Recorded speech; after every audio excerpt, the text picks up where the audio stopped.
Prabowo marah besar ke Kapolri gara-gara kasus ijazah Jokowi.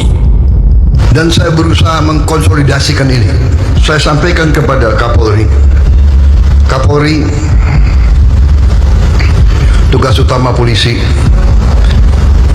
sekarang, saya tidak cawe-cawe, saya tidak titip satupun pejabat, saya tidak titip. Ketika si Listio Sigit Prabowo lewat Polda Metro Jaya menetapkan 8 orang ini sebagai tersangka, Presiden Prabowo marah kepada Listio Sigit, kepada Kapolri.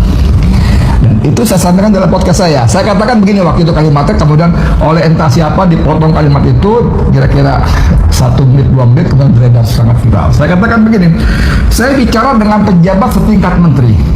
Bukan, saya begini. Saya bicara dengan pejabat setingkat menteri. Bukan, dengan menteri. Nah, kemarin malam, karena saya ngomong waktu itu masih puasa. Kemarin malam menteri itu memastikan bahwa ketika polisi menetapkan 8 orang sebagai tersangka, Presiden Prabowo marah besar kepada Kapolri Listio Sigit. Nah, karena memang persoalan kita ini hari ini adalah di pihak kepolisiannya, dalam ini Kapolrinya gitu. Karena kalau Kapolrinya masih Sigit, ini kasus ijazah palsu sampai kiamat juga nggak akan benar terbongkar secara fair. Kenapa? Karena Sigit ini, Kapolri ini pertama memang bagian daripada geng Solo, orang yang diangkat oleh Jokowi ya tahun 2021, udah hampir 4 tahun, udah hampir 5 tahun. Ini Kapolri terlama sepanjang sejarah Indonesia, ini nggak pernah terjadi gitu loh. Ini menimbulkan kecurigaan di kalangan publik juga bahwa sebenarnya ada sesuatu sih yang besar sehingga si Sigit ini dipertahankan, Kapolri pertahankan. Gitu kan? Kenapa saya bilang saya mendapat informasi dari menteri itu terjadi, dialog itu terjadi ketika buka puasa bersama secara sangat terbatas dengan beberapa purnawirawan dan civil society. Saya kira jumlahnya dari kami 8 orang termasuk saya dan seorang menterinya Prabowo Subianto yang termasuk lingkaran dekatnya Prabowo. Itu sudah Polda memberikan kepada JPU peneliti di Kejati DKI ya, dan ada JPU juga di dalamnya. Nah, dikembalikan tanggal 26 Januari. Sampai detik ini tidak dikembalikan. Padahal dalam kalau mengacu pada KUHP yang lama pasal 138 itu ada waktu 14 hari. 14 hari itu wajib dikembalikan. Kalau kita mengacu itu kan untuk mencapai P21 maksudnya ya. Kalau kita mengacu pada KUHP 20 2025 pasal 62 ayat 4 ayat 5 sama isinya. 14 hari juga. Nah, selain daripada itu juga ini kan persoalannya udah 3 bulan,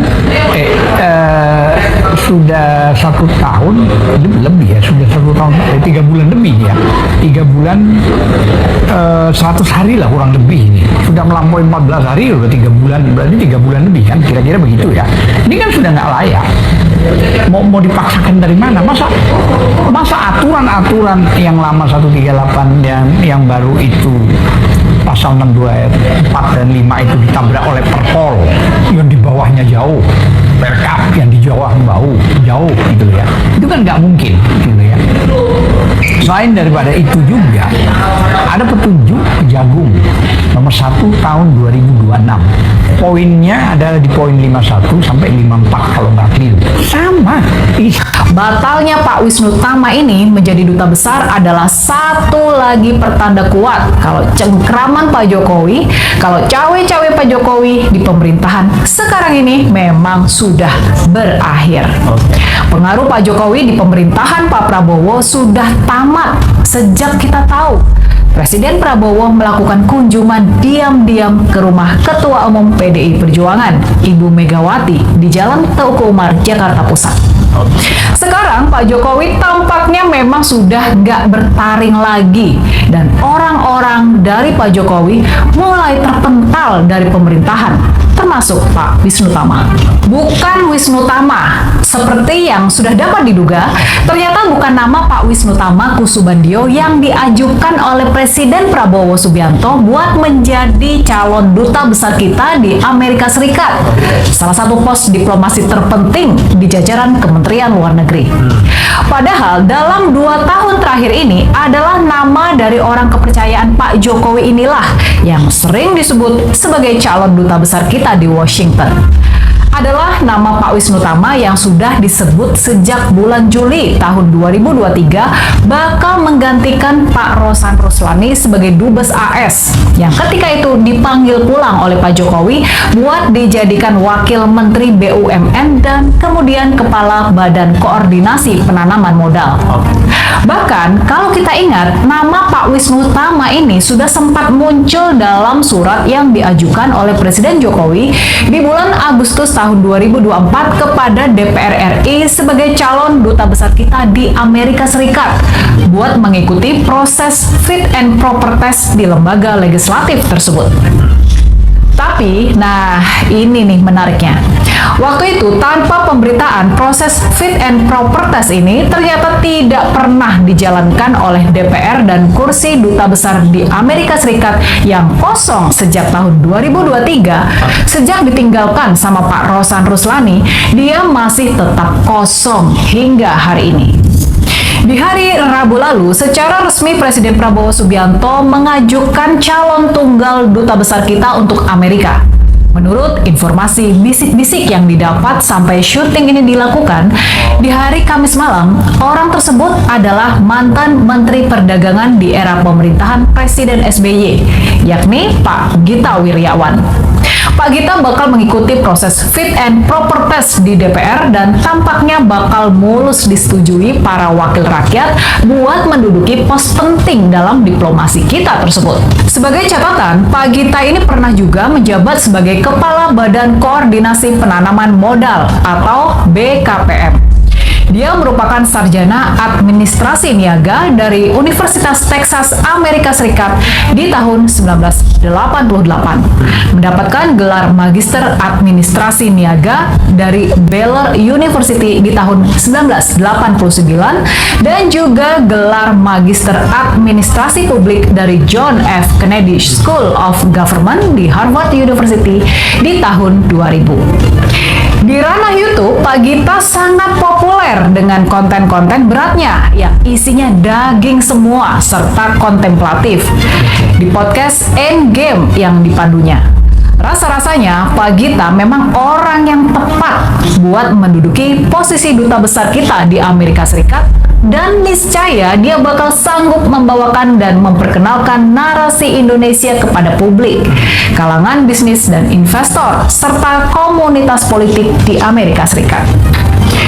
Dengan terpilihnya Pak Gita Wirjawan sebagai calon tunggal duta besar kita di Amerika Serikat, maka berakhir pula spekulasi kalau Pak Wisnu Tama, orang kepercayaan dari Pak Jokowi tersebut, bakal mendapatkan hadiah. Hemat saya, kenapa Kapolri tetap dipertahankan? Sebenarnya bukan persoalan kinerja segala macam. Dia hanya untuk mengawal kasus ijazah ini, Mbak. Ijazah Jokowi supaya nggak jebol.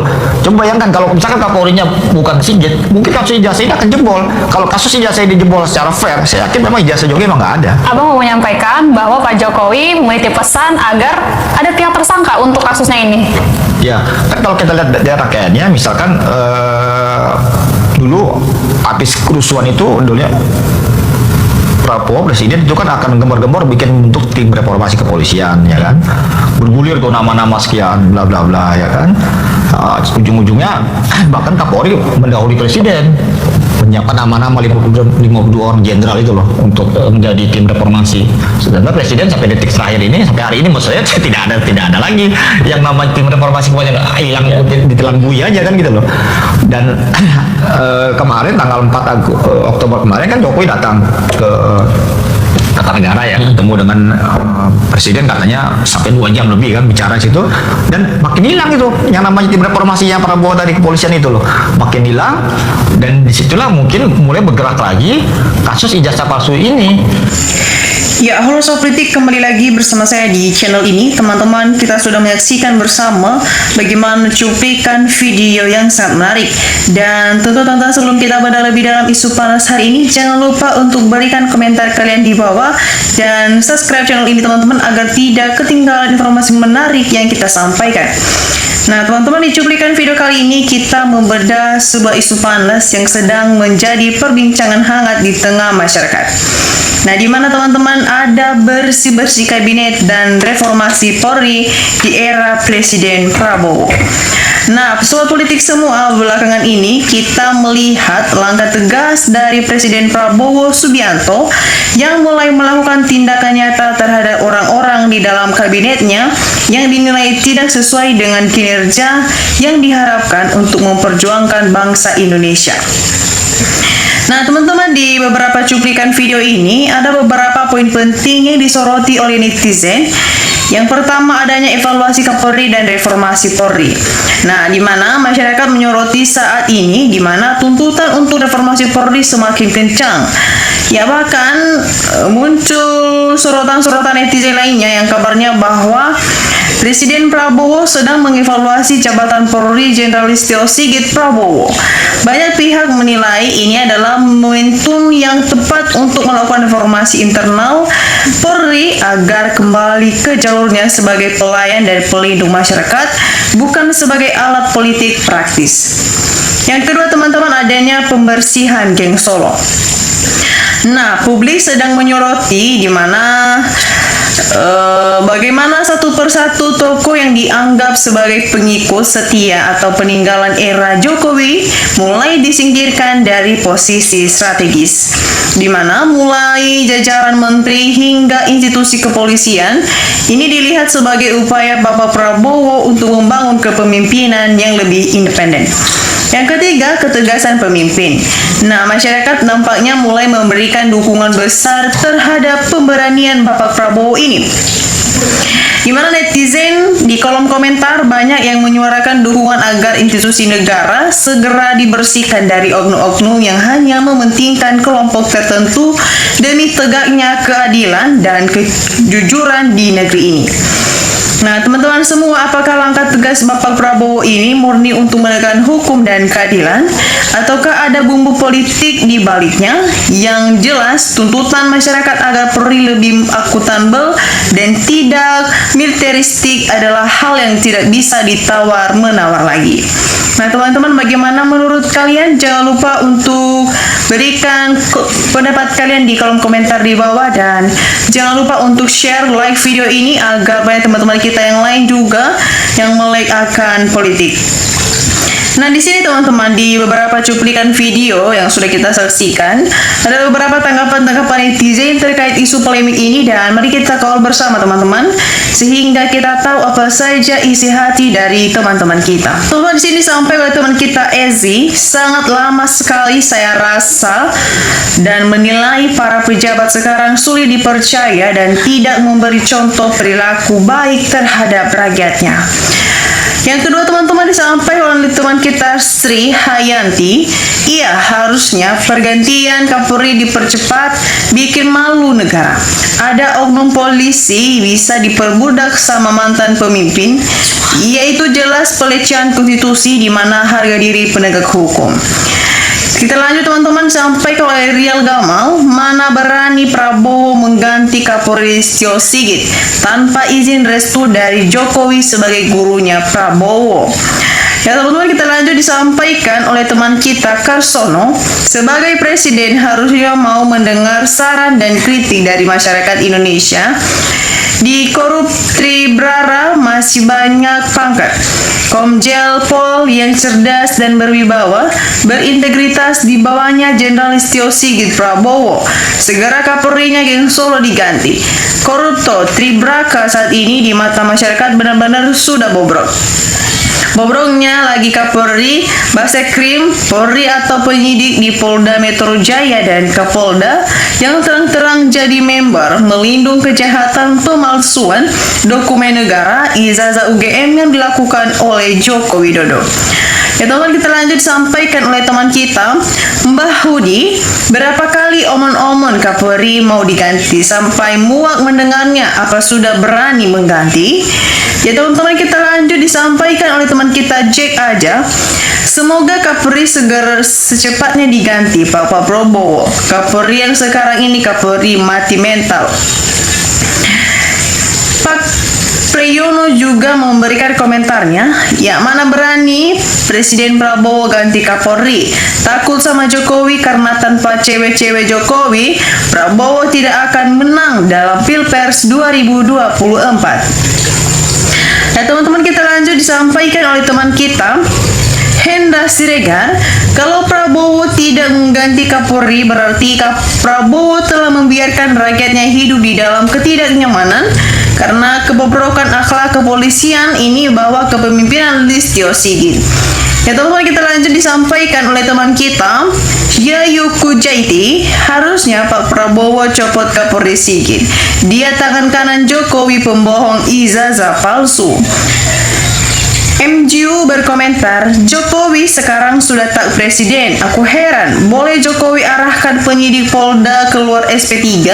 Ini amat-amat bodoh, undang-undang hukum dilanggar dengan gampang. Ya teman-teman, kita lanjut disampaikan oleh teman kita Tri Dawet, terlalu omon-omon Prabowo. Rakyat jelata tahu Sigit Agus Kurniawan Bahli, apalagi tuh Biengkero Luhut penjilat Jokowi. Prabowo jangan omon-omon doang, tegas seperti waktu jadi tentara. Ya teman-teman, kita lanjut disampaikan oleh teman kita Murian Syamir, mana bisa beri wowo kecuali rakyat demo besar-besaran yang mendukung para ulama, cendiluan, tokoh-tokoh masyarakat, dan ini baru wowo ikut, jiwa sabramar masih di kandang kuda.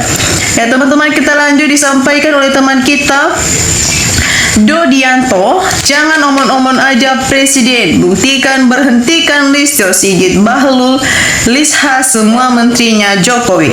Ya teman-teman, kita lanjut sampai ke Mucha. Sebelum Kapolri diganti, saya berkeyakinan negara akan terus berprososok dan Interpol takut masuk Indonesia karena hukum tidak tegak. Ya teman-teman, kita lanjut disampaikan oleh teman kita Sony Pulkodio, Kapolri di bawah pimpinan Jenderal Sigit Listio tumbuh pesat mafia-mafia tambang, mafia jodoh, mafia migas, kelapa sawit, dan lain-lain yang sengaja dibiarkan oleh Jokowi dan Kapolri. Ya teman-teman, kita lanjut di sini juga disampaikan oleh teman kita Fatimah, sudah nggak usah diganti Kapolrinya, jadikan Sigit Kapolri seumur hidup sekalian bisa hancur negara ini sehancur-hancurnya. Kalau perlu Jokowi jadikan penasihat presiden. Ya teman-teman, bagaimana menurut kalian dari tanggapan-tanggapan netizen yang sudah kita dengar bersama ini? Jangan lupa untuk berikan opini cerdas kalian di bawah agar kita bisa bertukar pikiran bersama di channel ini. Dan demikian saja teman-teman untuk cuplikan video kali ini. Jangan lupa saksikan video berikutnya yang tak kalah menarik. Salam NKRI, harga mati.